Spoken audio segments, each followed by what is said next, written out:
What I like about the Chardonnay, you can think traditionally along the lines of, like, say, a Caesar salad, a white fish, roast chicken. But because of its creaminess and its texture, this Chardonnay will stand up to a cheeseburger or, say, a steak with a bit of fat on it. Seafood, oysters would be pretty amazing. Crayfish, a monkfish, I would leave off the sauce, and maybe even some fried chicken. Oh, sounds good. Yeah, the butteriness of the wine and the good, juicy friedness of the chicken would be great. But I have found Chardonnay is a wine, especially a robust one, that can definitely stand up to red meats, especially if there's a bit of caramelization or there's some fat in the meat, which makes the meat juicier and tastier. It can definitely go with Chardonnays. It's a good pairing.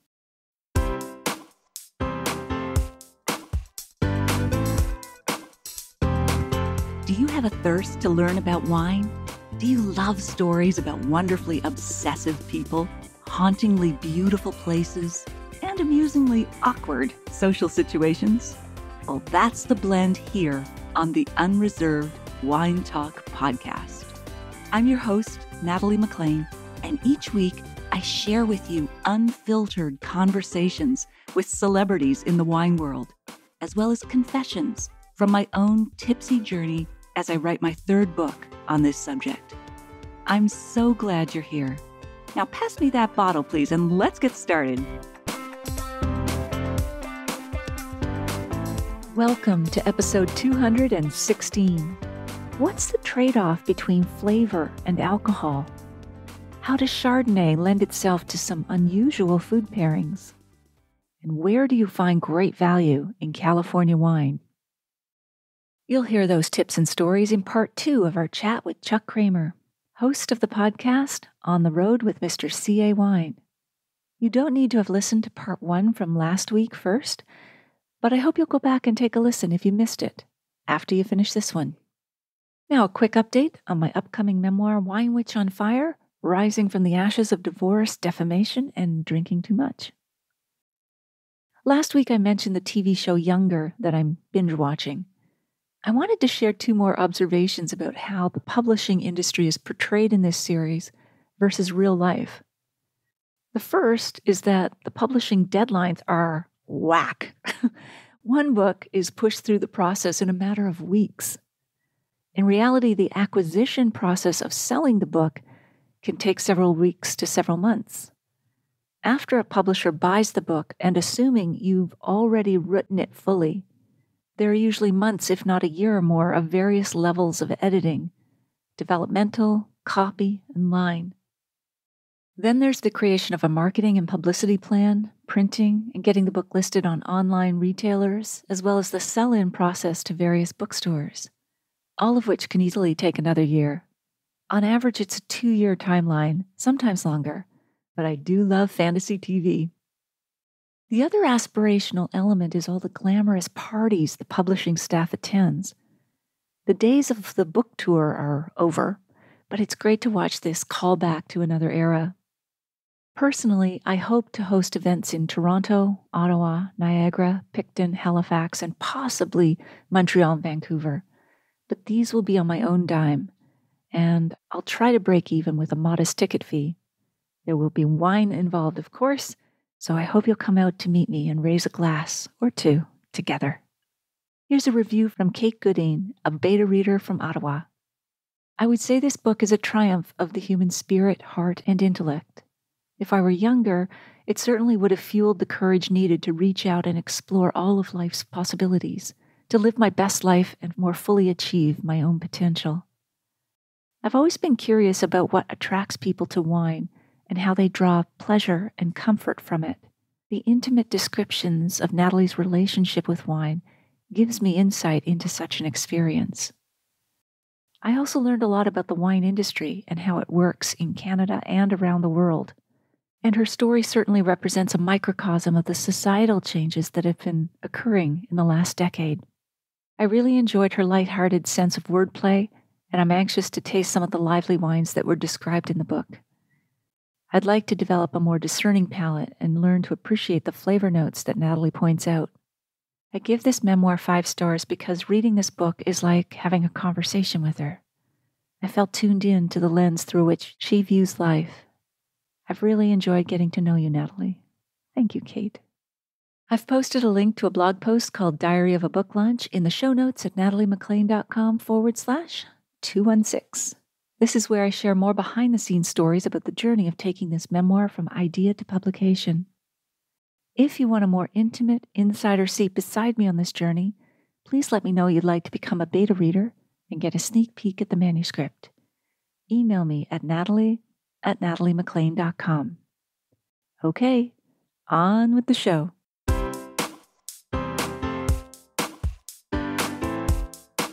So, tell us about your most memorable guest that you've had on the podcast. Oh, again, put me on the spot here, Natalie. They're all memorable. I'm going to throw out a couple. One, Shelley Raffinelli, A. Raffinelli Winery in Dry Creek Valley.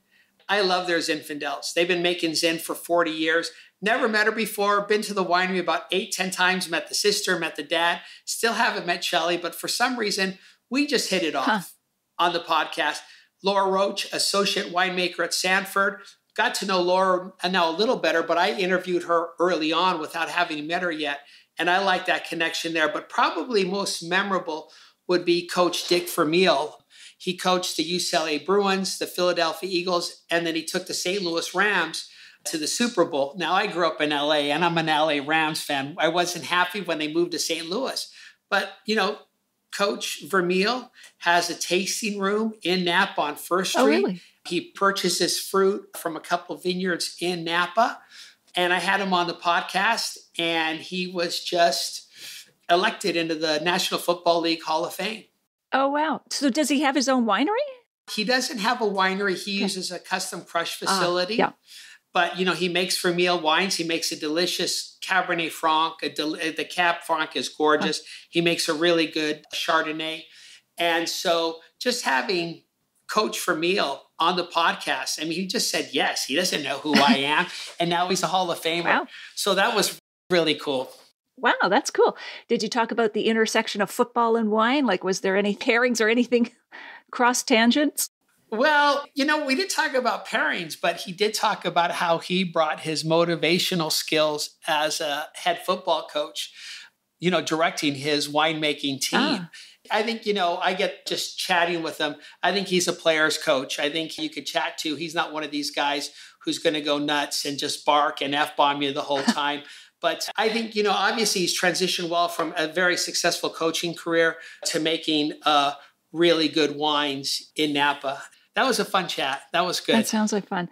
And you mentioned Sanford. They produce really beautiful, cool climate Pinots, don't they? Yes, they do. Yeah, the family owns 2 vineyards there, La Rinconada and Sanford and Benedict, and they both surround this beautiful winery in the Santa Rita Hills. And yeah, these wines just get better every year. The Pinots and the Chardonnays get better with each vintage, hands down. And situate where Santa Rita Hills is for us in relation to all the other regions we spoke about? Yeah, Santa Barbara. There are 6 subregions within Santa Barbara County. So if you go, say, north of LA, 3-hour drive, you can't get anywhere now in California within an hour, but say 3-hour drive north of Los Angeles, Highway 101, you hit Santa Barbara, drive another 40-45 minutes towards Lompoc, and you're in the Santa Rita Hills, and the winery sits within, say, 10 miles of the Pacific Ocean. Lovely. Okay. So who would be your dream guest or guests that you'd love to interview on your podcast? Oh, boy. I thought about this because I asked this question as well. Oh, do you? Podcast. Okay. Yeah, I would say, I have 2. Can I give you 2? Absolutely. Okay, so one, I love his movies. It's got to be Arnold Schwarzenegger. Yeah. I just love his movies. I would say Arnold, steak, cigar, and a big cab or a Zinfandel, something like that, and just talk about movies and his careers from becoming a bodybuilder to actor to governor of California, success story. It's true. And the other one would be Jimmy Connors. I love tennis. He was my idol as a kid. He lives up in Santa Barbara. He's just a competitor, just through and through. Looked up to him growing up, tried to style my game after him a little bit, but just love his tenacity. And him and his son have their own podcast called Advantage Connors. And I listen to that one as well. But, Arnold Schwarzenegger and Jimmy Connors, if I can have them on the show, those would be my 2 guests. Awesome. That sounds great. Do you think you'll ever approach them, email them, give it a shot? You know what? I'm not scared about asking anybody, right? All they could say is, when you sell wine, Natalie, you get like 80% of the responses are no. Yes. Yeah. So I think, you've built up a successful program. I think that, as the podcast is just going from strength to strength, I think, as the numbers build, I'll probably reach out and maybe get blanked. But yeah, they're definitely on my hit list. Whether it happens or not, who knows? Well, especially Jimmy Connors, because you're a tennis fan and you can talk tennis and wine. But the fastest way to grow a podcast, you've probably heard this, Chuck, is to be on somebody else's podcast, because you've already got an audience of podcast listeners who are more apt to go find another podcast and add it to their playlist than trying to convince someone who doesn't even know what a podcast is. So I would sell that angle too, to especially get Jimmy Connors. That's a good tip. Yeah, Thanks, absolutely. Natalie. We got to keep these sales tips going here. So what region do you think is most undervalued in California? Undervalued region in California. I would say I'd have to go with Lodi. You think of that old, Creedence Clearwater Revival song, Stuck in Lodi. You got 6th, 7th generation farmers there, family owned, winemaking. Look, if you're in the business, you're farmers, right? I mean, absolutely. You're farmers. But I would have to say Lodi, real workhorse. Lodi produces 22% of all the wine coming out of California. They consider themselves to be the Zin capital. Yes. Of the world. I think if you look on the Historical Vineyard Society website, I'd say there's 150 of them, almost half or a good portion are from Lodi. Huh. And in Lodi, besides Cab, Gin, Chardonnay, I mean, they're growing, Tokai, they're growing Albarino, they're growing Sangiovese. There's a lot of variety there.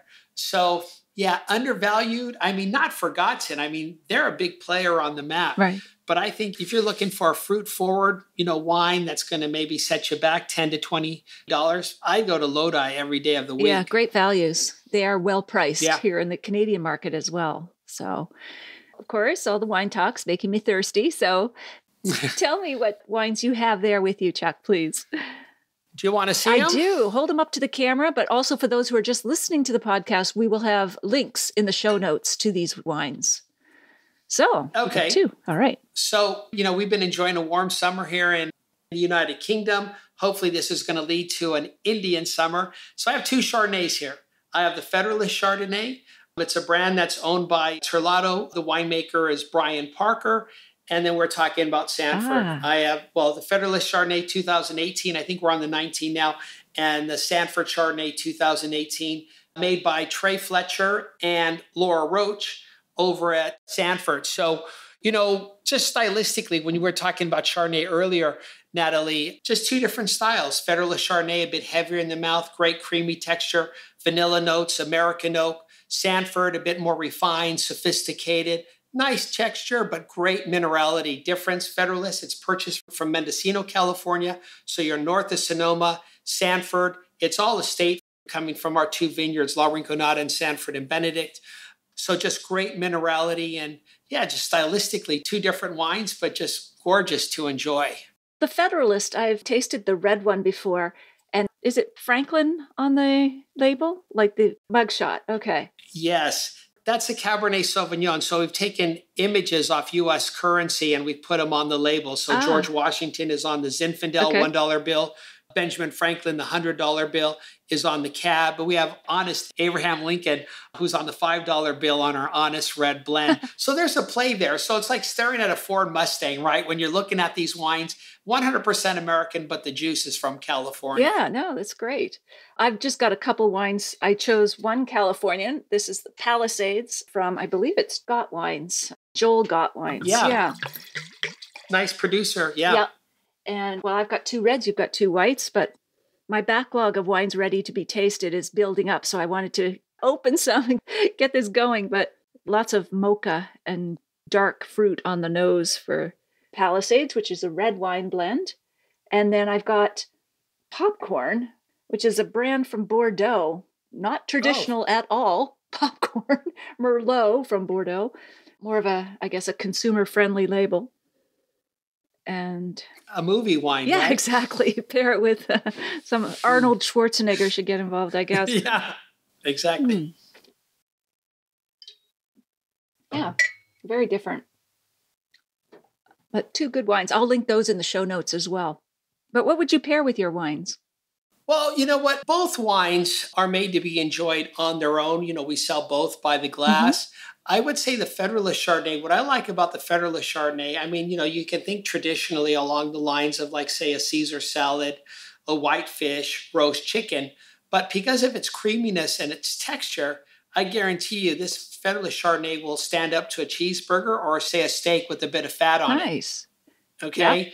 And so, a lot of people, for whatever reasons, kind of like ABC, don't want to drink red wine. Well, listen, you eat steak. Federalist Chardonnay is a nice option for, like, say, red meat, barbecued ribs. Sanford Chardonnay is more restrained, more sophisticated. So again, on its own, or again, more along the lines, like I would say definitely seafood. Oysters would be pretty amazing. Crayfish along those lines. A monkfish, I would leave off the sauce, and maybe even some fried chicken. Oh, that sounds good. Yeah, the butteriness of the wine and the good juicy friedness of the chicken would be great. But I have found Chardonnay is a wine, especially a robust one, that can definitely stand up to red meats, especially if there's a bit of caramelization or there's some fat in the meat, which makes the meat juicier and tastier. Can definitely go with Chardonnays. It's a good pairing. 100%. Yeah. Surprises a lot of people. It does, because we always think red wine, red meat, and so on. But what's the weirdest wine and food pairing you've ever had? I had to think about this. I was out with a buddy of mine, and this goes back maybe 15 years, and we were at the Westbourne in Notting Hill here in London. They do great oysters. The oysters are amazing.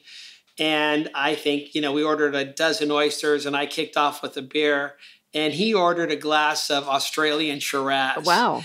Yeah. And I seriously, dude, and I think, you should be afraid to try anything with anything. And, experimentation is great. But I just thought, and I wasn't even chilled down. I just thought, Australian Shiraz and oysters was really, really weird. And I asked him never to do that again. Yeah, well, I don't know what it is, iodine or something that will make the red wine taste kind of metallic or tinny when they combine. Yeah. Something is in there. Yeah, exactly. And he said, you got to try it. You got to try it. And I said, absolutely not. I just, I wouldn't even do it. I didn't want to ruin the oysters or the wine. So, well, I can understand that. How about a favorite childhood food that you've had, and what would you pair it with today as an adult with wine? Oh boy, it would have to be childhood. This is childhood food, yes. Right? It would have to be, say, like an Oscar Mayer Wiener hot dog and a can of SpaghettiOs. Oh, classic. Okay. Yeah. I drink this Federalist Chardonnay with it all day long. Well, that's turning out to be a very versatile Chardonnay you've got there. Yeah, it is. It is. Is there something about wine that you believe that some people would strongly disagree with you about it?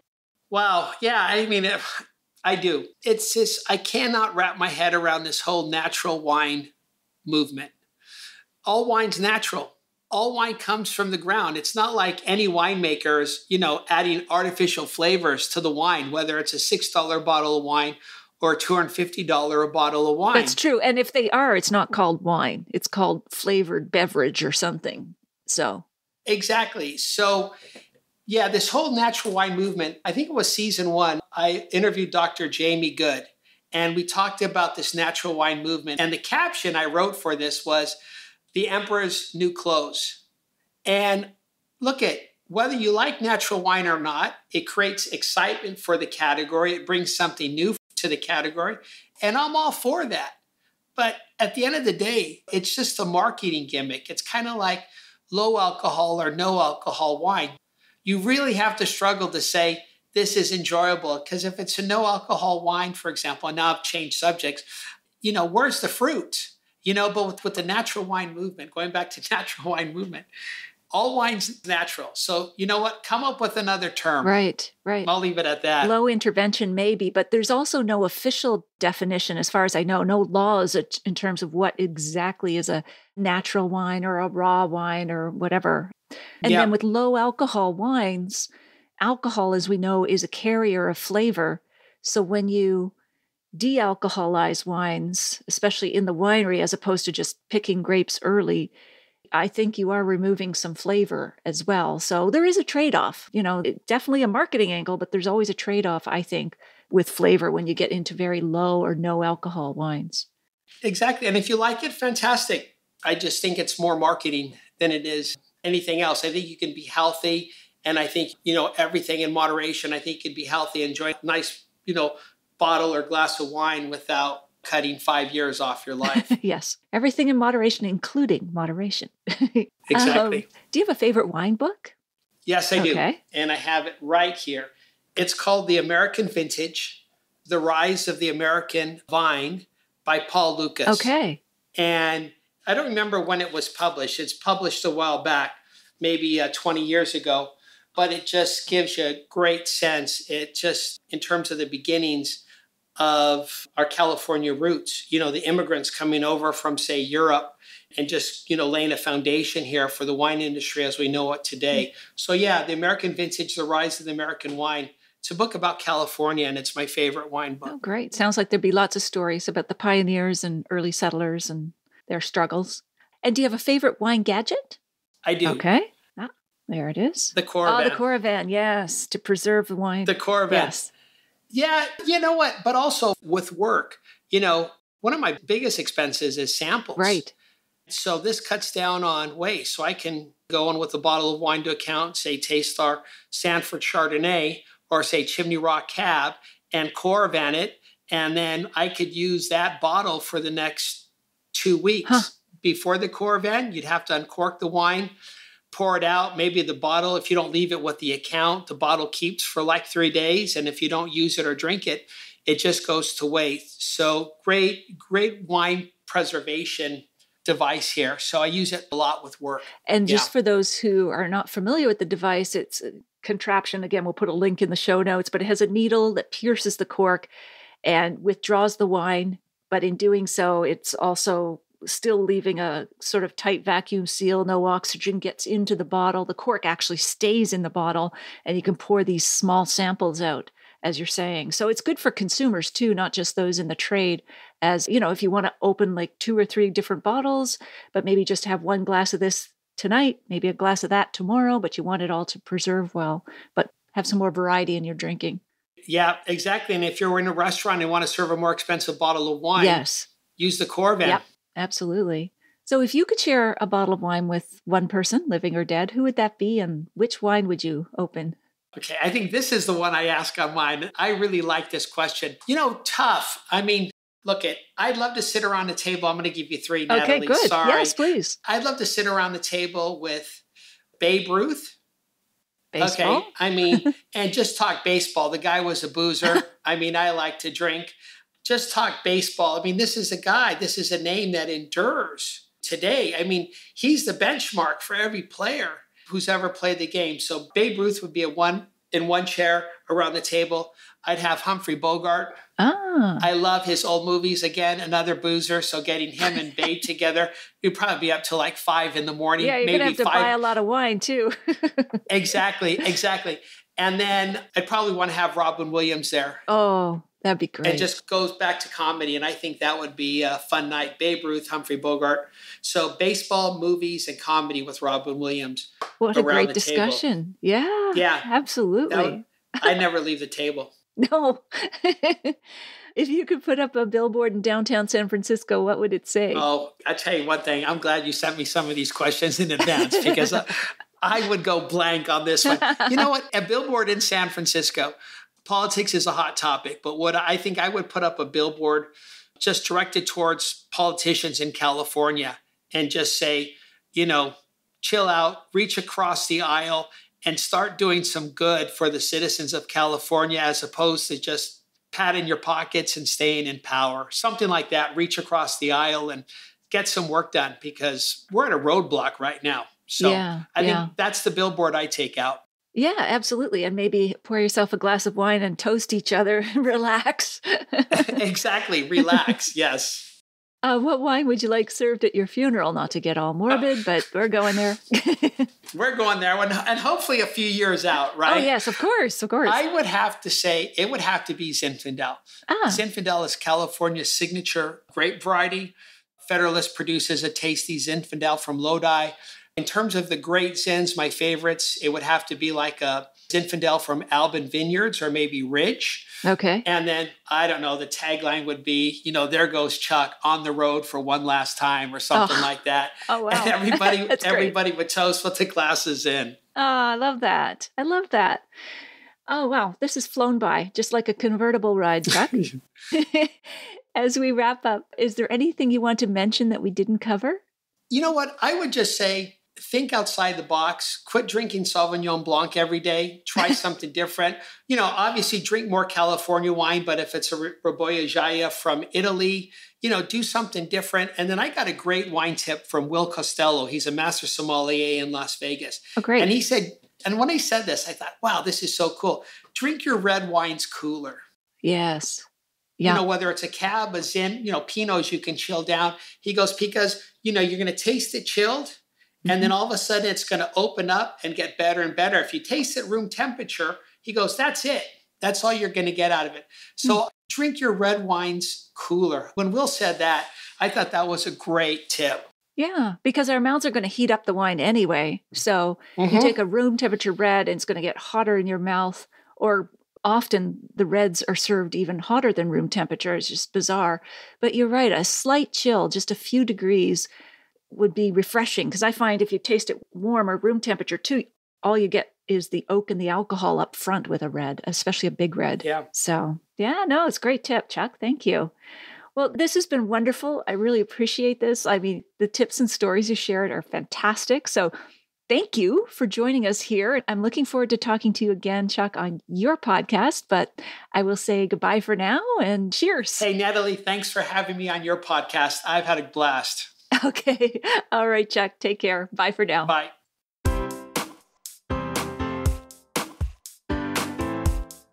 Well, there you have it. I hope you enjoyed my chat with Chuck. Here are my takeaways.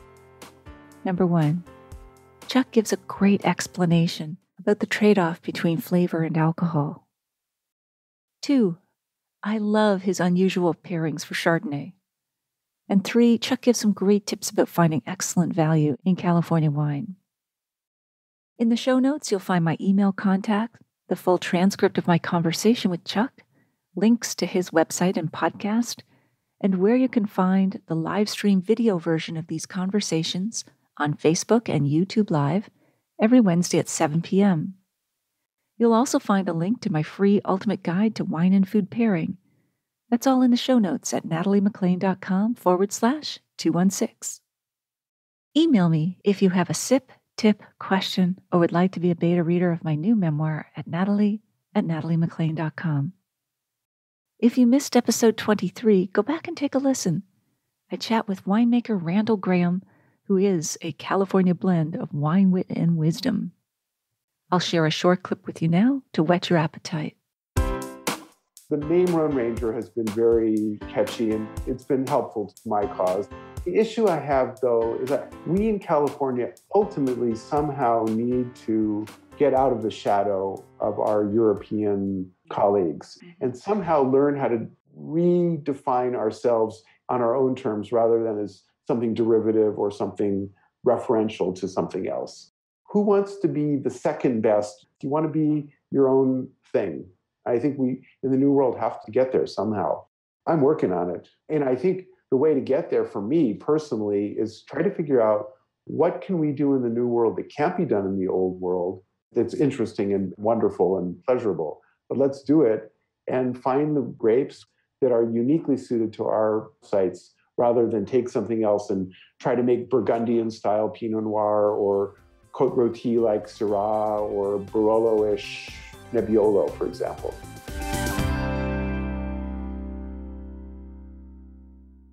If you liked this episode, please email or tell one friend about it this week, especially someone you know who'd be interested in the wines, tips, and stories we shared. You won't want to miss next week when I chat with Nell McShane Wolfhart, who has written for the New York Times, the Wall Street Journal, The Guardian, and many other outlets. Nell's audiobook, Off Menu, is about the secret science of food, drinks, and the dining experience. She has some great stories to tell. Thank you for taking the time to join me here. I hope something great is in your glass this week. Perhaps a wine from the Lodi region.